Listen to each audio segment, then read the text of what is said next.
malaki din ang posibilidad na baka itong si Defensor mawala sa kanyang party list. Di ba kung matatandaan nyo, naging party list ito pong si Defensor hanggang 2022. Ngayon, sinusubukan mga kababayan ni Ombudsman Boying Remulla na ipaban sa gobyerno ito pong si Mike Defensor. Bakit mga kababayan? Dito nyo matutuklasan na kaya pala maingay etong si Defensor na ito. Napakatindi pala po ng pinaggagawa nito nung siya ay naging secretary ng DENR.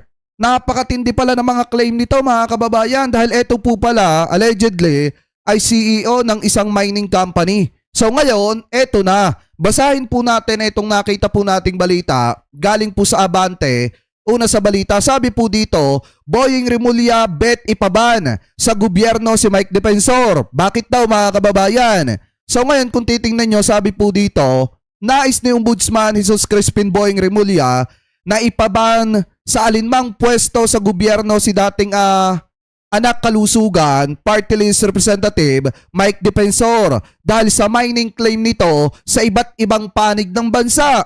Ayon kay Remulla, dapat ipatupad ang perpetual disqualification kay Defensor dahil maaaring mapaboran ang mga kumpanya sa pagmimina kung nakapwesto ito sa gobyerno. Sabi pa dito mga kababayan ni Ombudsman Boying Remulla, si Mike Defensor, ang daming claiming niyan. Naging DNR secretary yan, wika ni Remulla sa kanyang radyo program nitong Sabado. May mga my name claim yan hanggang tawi-tawi mga kababayan.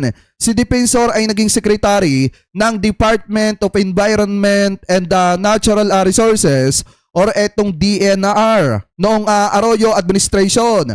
Naging kinatawan ito ng anak kalusugan party list noong 2019 at tumakbong alkalde ng Quezon City noong 2022 pero natalo po ni Belmonte. Sabi pa dito, kung maglilingkod ka sa gobyerno, dapat bitawan mo na yung pwedeng maging conflict sa iyong trabaho kung saan ikaw ay magdidesisyon na makikinabang ka, giit po nitong si Remulla. Sabi pa dito, disqualification dapat iyan perpetual, dugtong pa niya mga kababayan. Dahil nga kung titingnan nyo, dapat nga naman mga kababayan, itong si Defensor hindi po ito magkaroon ng kahit anuman posisyon sa ating gobyerno dahil lahat po pala na magiging desisyon ito ay magiging kapakinabangan ng kanyang mining company. Ano po, so ngayon kung titingnan nyo pa, ito yung mismong isa sa mga video kung saan talagang tinutuligsa ni